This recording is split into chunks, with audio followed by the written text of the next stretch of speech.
hello everyone. Today we have an unexpected event, and Bruno, he just meet two of very successful developers, and he's together with them, and we want to grab this opportunity and make some interesting questions about how to the art of solving problems and how they actually became and how it actually helped them become so successful in their career. So I want to bring him. He's on the cell phone. He's on the airport. So, but he'll be with us sharing these questions. So, hey Bruno, how are you? Hey Hugo, how you doing, man? How's everything? Hey Okay, everyone, fine. so good to be with all you here. We are here at directly from the airport in São Paulo, the Guarulhos Airport in São Paulo International Airport. I have a good friend of mine here that came from Canada, and he's getting ready to leave back to Canada. So that's Rodrigo Moutinho. Hey Rodrigo, how you doing, man? Oh, good man. Very, very nice to meet you, and also another guest that you present very soon. But yeah, it's super nice to be back and be speaking with you. That you helped me to reach there, so it's super good. Right. Pleasure. So Rodrigo is coming from Rio de Janeiro and it's just for a few hours here in São Paulo. So he's flying to Canada, and so me and the Java champion Rafael Del Nero, that's here in São Paulo too. Hey Rafael, how you doing? Hey, hello everyone. Very happy to be here. Hello Hugo. Hello Bruno, Rodrigo. I'm very glad to be here, and yeah, I'm here in Brazil on holidays. Yes. So basically, there's those two amazing guys were both in holidays here in Brazil. So we decided to come here how whatever we can, like for a few minutes at least, directly from the airport to go and talk to you, right? So if you have any questions, if you have any discussions here about solving problems about the developer career, just let us know right there in the chat so we can have a good conversation here, right?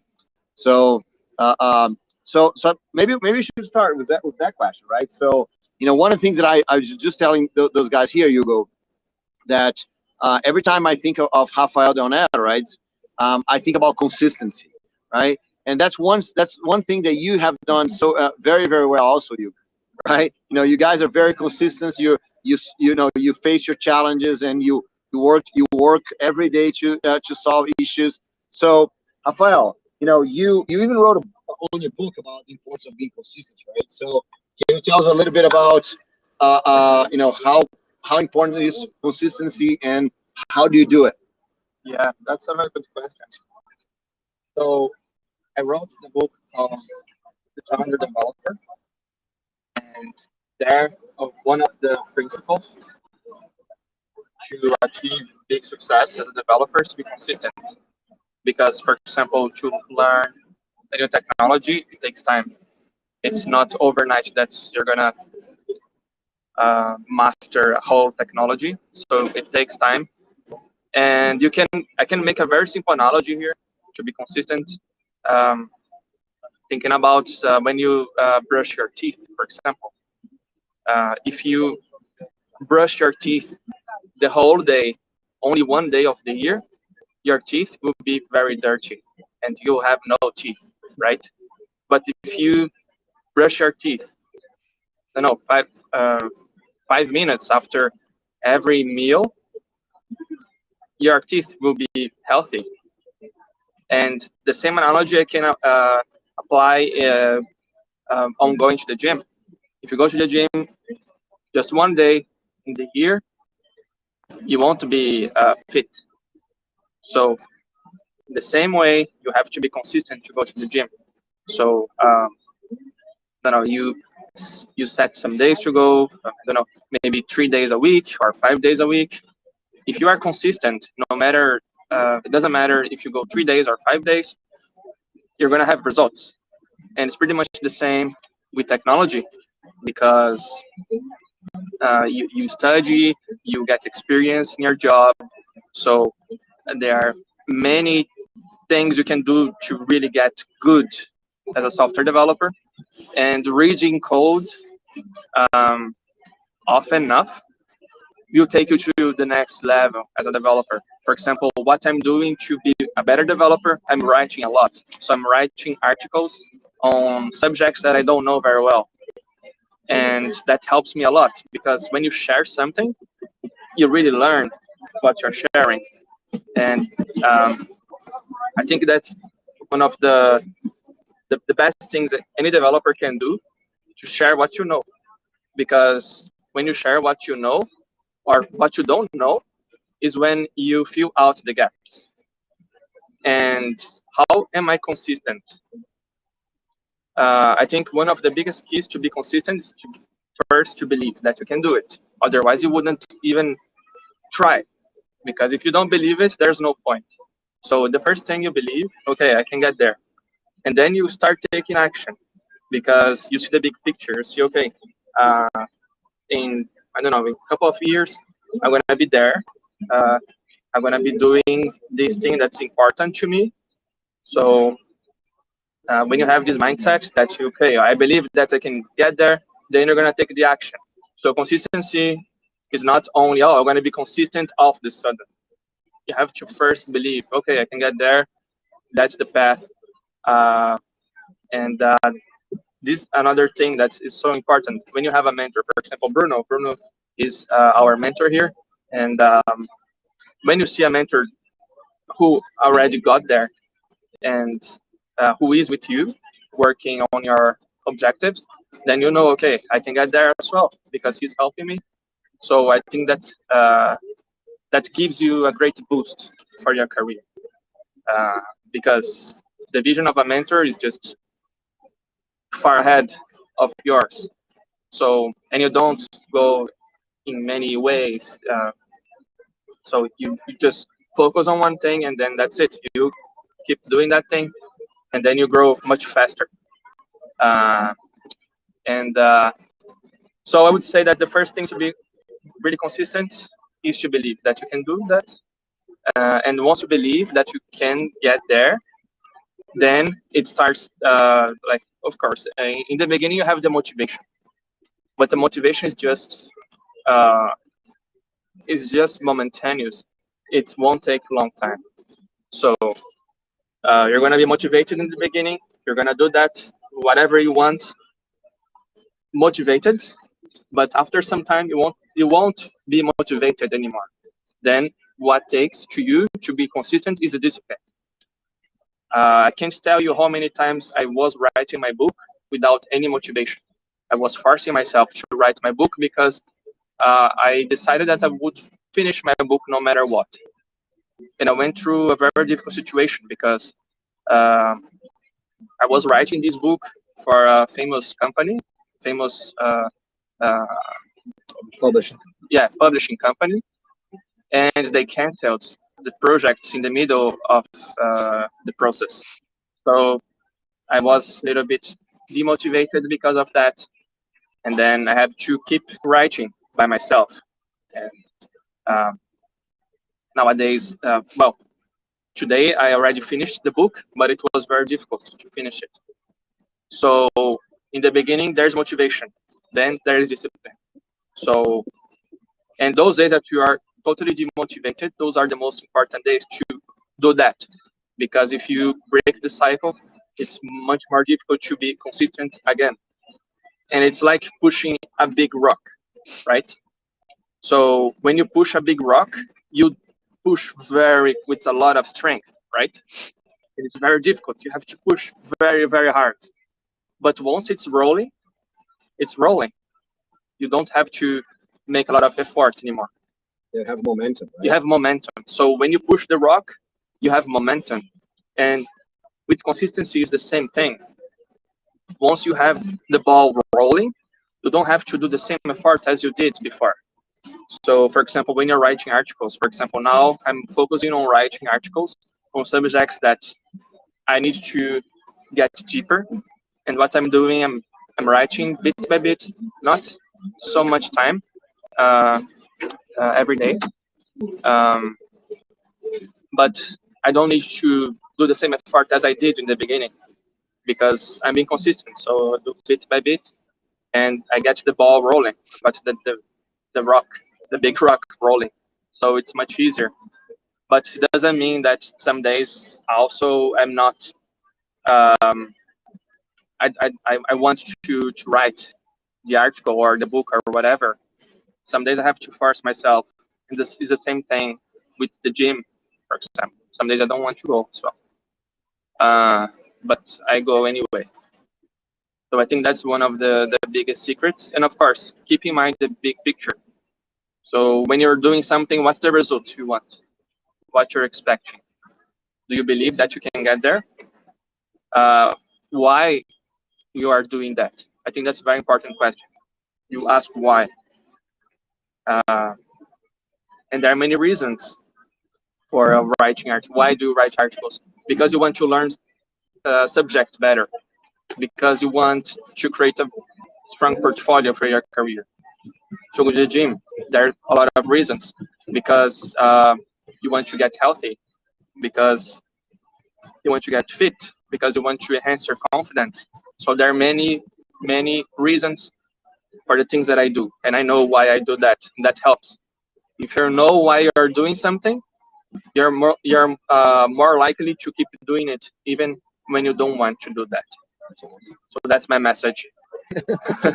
I hope I didn't talk a lot. That's why I made a huge lesson here immediately, right? So Hugo, you are also a guy that's works a lot of consistency, right? So what do you think? Try to. Yeah, I think all the tips from Rafael, it's we can apply in our day to day, and it's very useful. One thing that I also do, it's fun that I'm consistent with one with the Saturday meeting session that is, and I'm seeing Rodrigo Moutinho there who gave birth of this idea of Saturday meeting.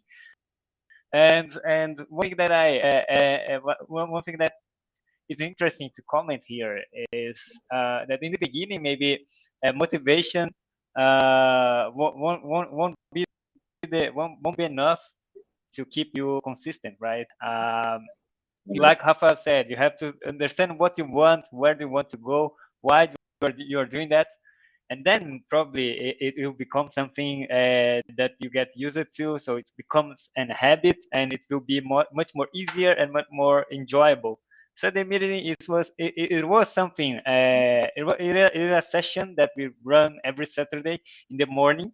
In the very beginning, I never wake up so early in the morning, so it was very difficult for me. But at some point, some months later, it got something so natural for me. I move all the things around me to keep SAD meeting running, and now it's very. I feel like the rock that is start rolling. Like I got the momentum, and it is just go. So I think that's one thing that I would add. Another thing is small steps. I think if we try small steps, it is easier to getting started. I think starting is the most difficult part, Right. or at least So since you mentioned Saturday meeting, the guy that created Saturday meeting, I mean both of them, right? yes. So those are the two guys here that created Saturday meeting. So Rodrigo, you're a guy that's that you grew your career being very flexible, right, and solving very hard problems, right? So we decided to talk here about solving problems. So why do you think being flexible is important to solve problems? We can actually, well, I would like to share the credit because it was also Bruno's idea and Rafa. So we mixed some stuff there and figure out that speaking every Saturday would be a nice way to improve the English. And it was all about what you said. I think there is two more people that we started with a Skype session. It wasn't even like in a very different way, but it was super uncomfortable. But being flexible and open to learn and being there just to try out new stuff was the first step. And actually, this is a very good lesson that I'm bringing to nowadays because at that time I was working with Java. That's why I met Bruno and then Rafa as well because I was working on the Java community, and there is a lot of stuff there that you need to be very paying very good attention on the community to be updated with everything and keep on the edge of the technology. But then I switched a little bit my career to automation, and automation gave me something that not actually gave me, but forced me to be very flexible, because especially right now in the past company and the company that I'm working right now, that is both our game company and work on the build system, and everything on the build system is just about new stuff. So if you're not open to learn or being flexible to adapt to what you really need to that moment, solve a problem, or to just solve for the moment, because there is a game that needs to be published, so you need to solve the problem just to overcome the problem that the game team has right now, and then you look the big picture with your like your teammates, with your boss, and see okay, if this continue like this, will be a problem, and then you're open to learn new ways to overcome that problem. And I think on the any developer career, you if you are open to learn first, you won't be resistant to new ideas. So every time that you're talking with your teammates, you're not the first one that is blocking the idea just because you're lazy or any other excuse that could be to not. I don't like this idea, but mostly just because you're not open to learn. So it's a good thing that you're open to learn. Most of the time, what I learn as well is that once you just listen, sometimes the idea even stop there, because they see, oh, it's too much or not ideal for this moment. So you're not resistant. Everyone figure out that there is a better solution, and in the end, you're not like the picky one that it was. I like to be picky, but for quality, not for like not open to be in new situations. And the flexibility is all about this. So I was there with Portuguese, and now trying to learn English on the Saturday meeting. Now I'm learning English. Now I'm flexible learning French there as well.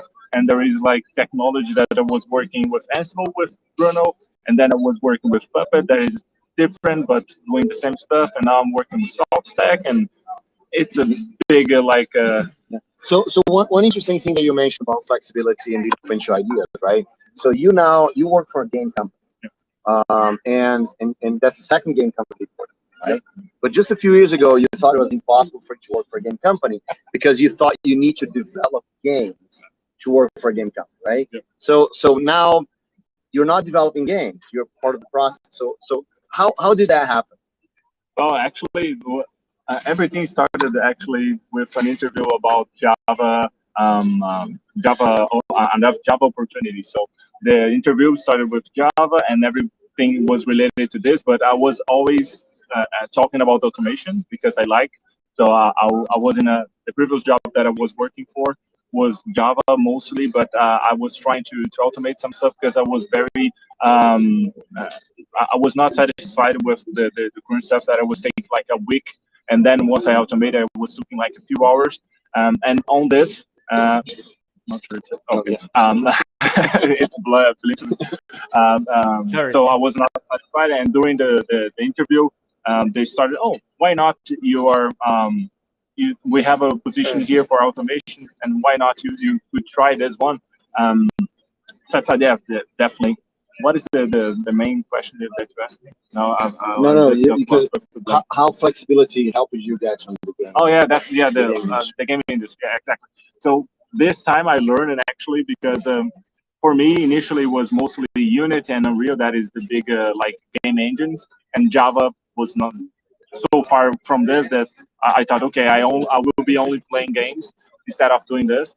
And this job opportunity was the first one that I thought, okay, maybe I can join a company with Java development. So in the end, I learned that Java, C# and a lot of development developer tools there is available, because it's not just the game engine. There is a whole back end, the whole DevOps stuff, and there is a lot of stuff there.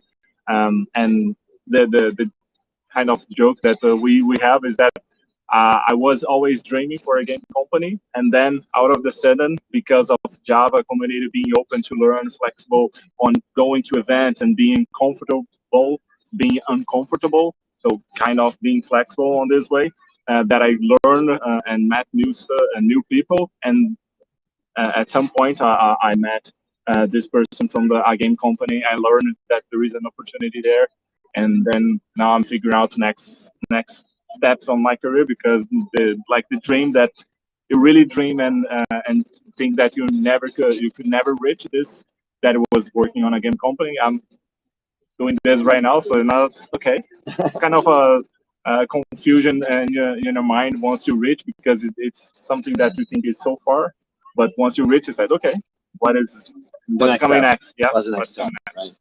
Right. Okay, so Hugo, you have any questions for them here?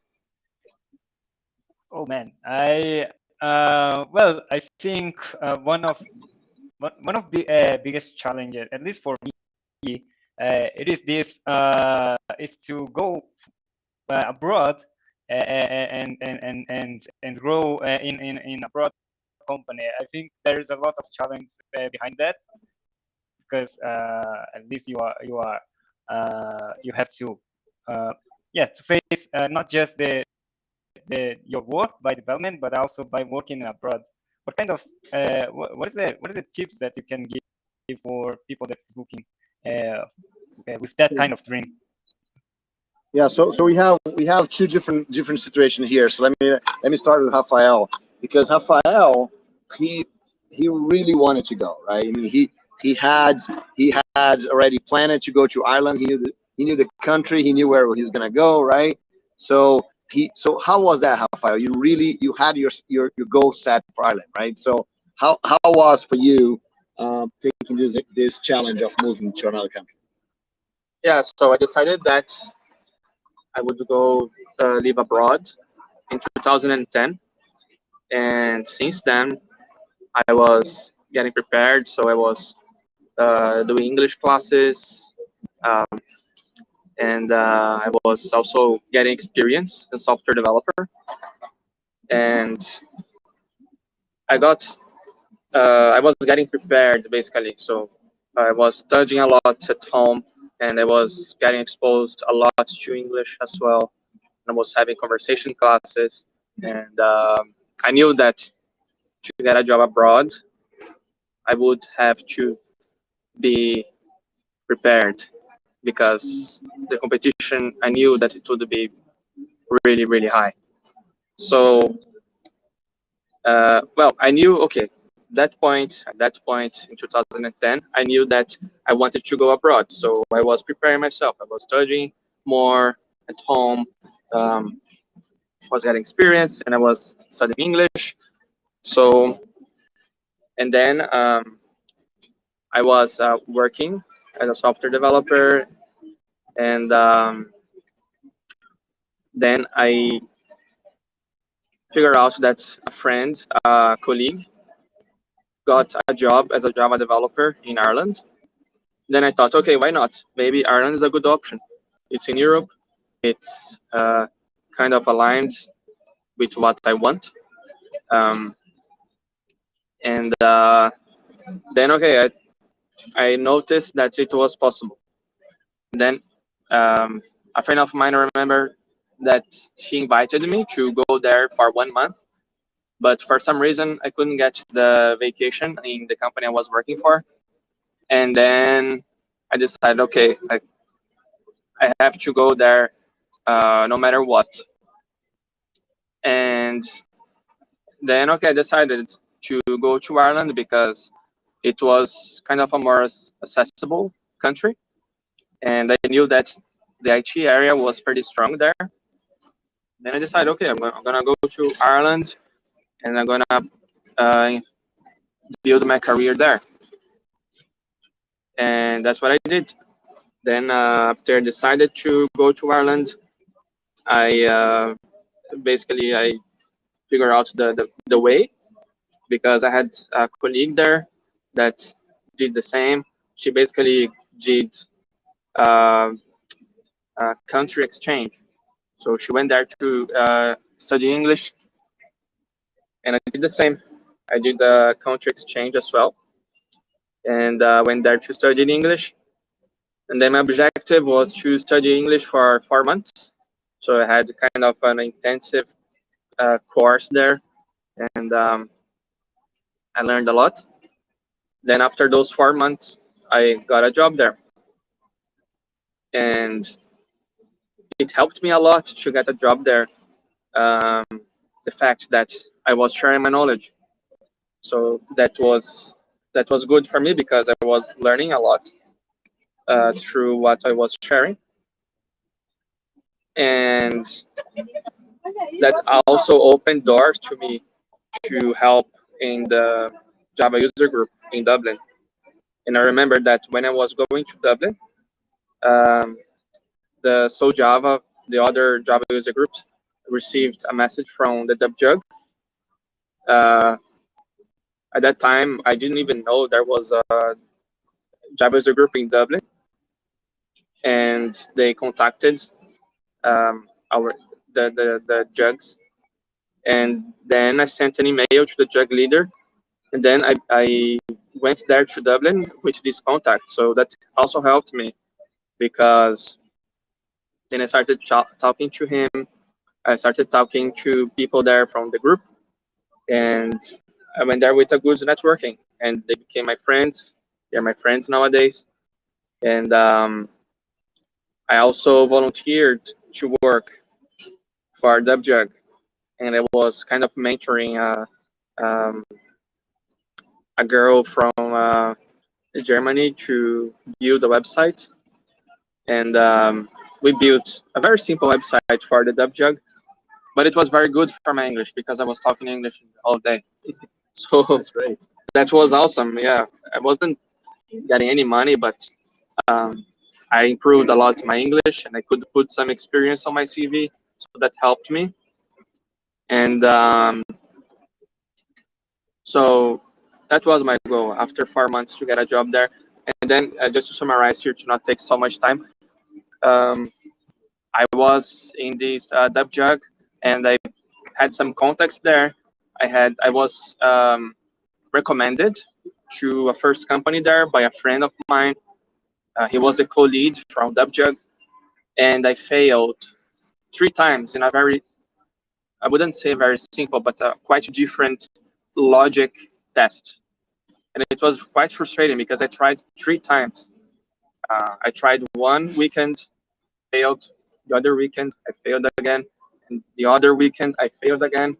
And I just stopped trying because the recruiter said, okay, no, we can't give you any other chance. Then I said, okay, that's fine. It was frustrating to me, but anyway, I was focused and I would get the job no matter what.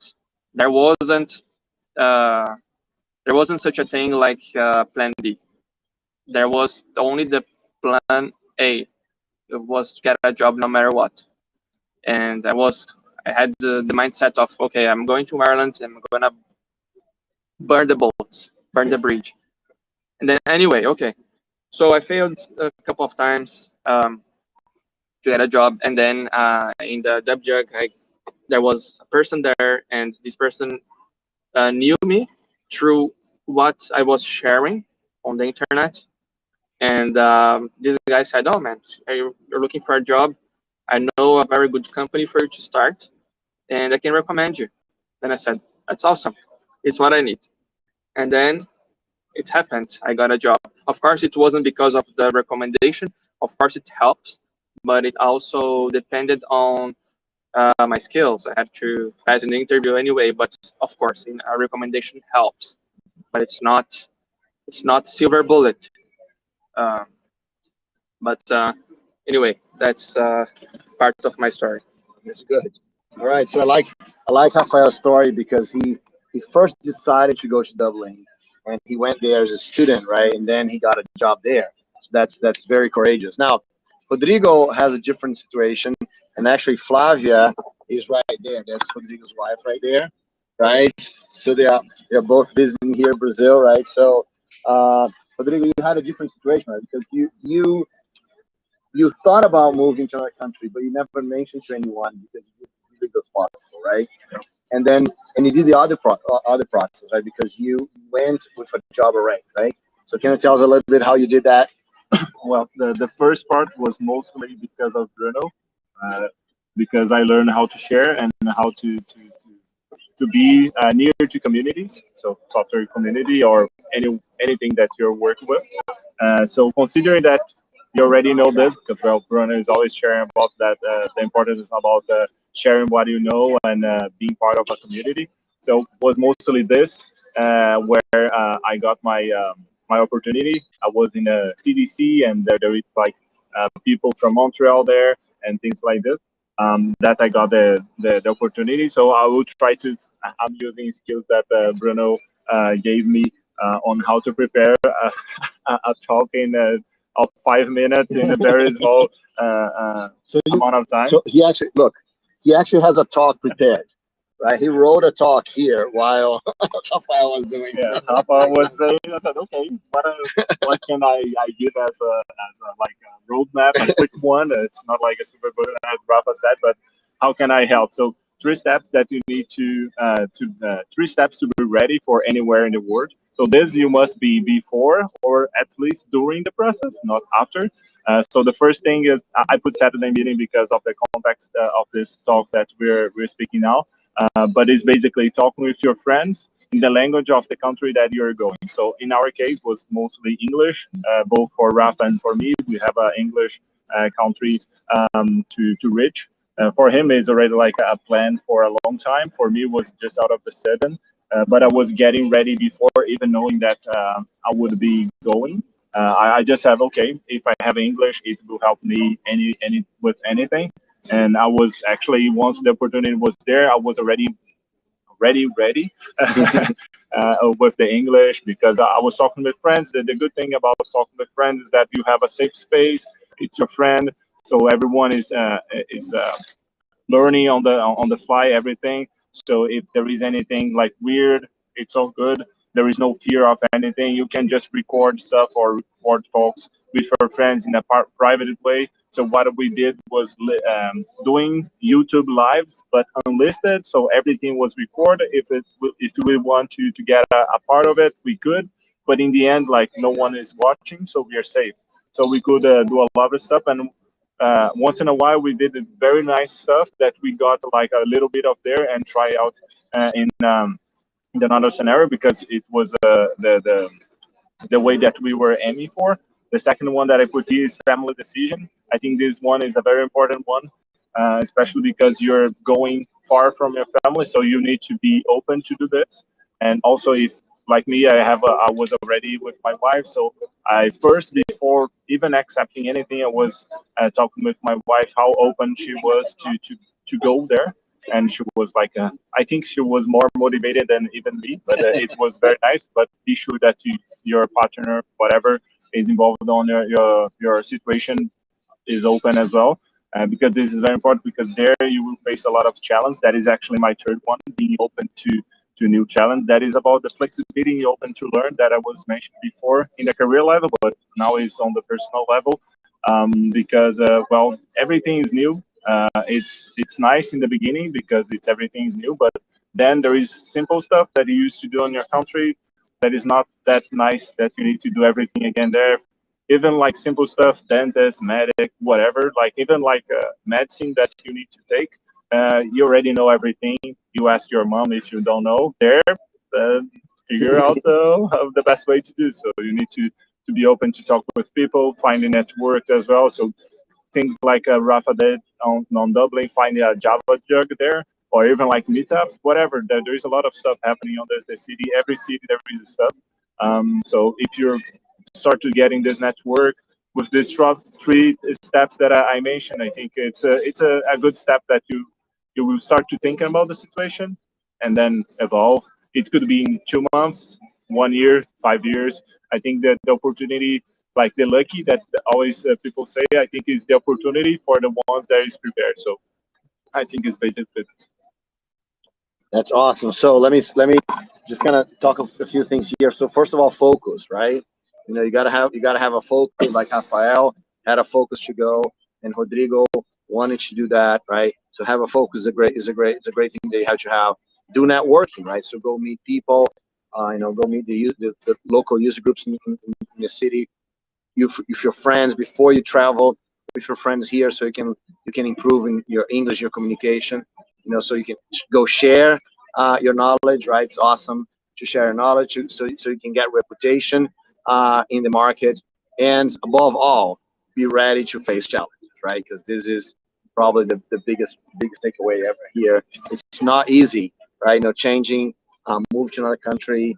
It's never easy. There's all kinds of challenges that you have to face. So be open and ready to do that, right? Yep. Okay.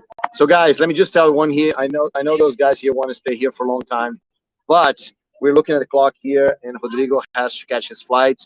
So let me just say, so thanks a lot, Rodrigo, for being here. Thanks for taking this time here in the airport. Thanks a lot, Rafael, for all these insights, man. It's great. And especially thanks to you, Hugo, for helping us out with that and making this happen. Thanks a lot, guys. Thanks, everyone. Thanks a lot, you. Hugo. Bye. Thanks, bro. Oh, thanks. Have a nice trip. Bye bye. Thank you. Yeah.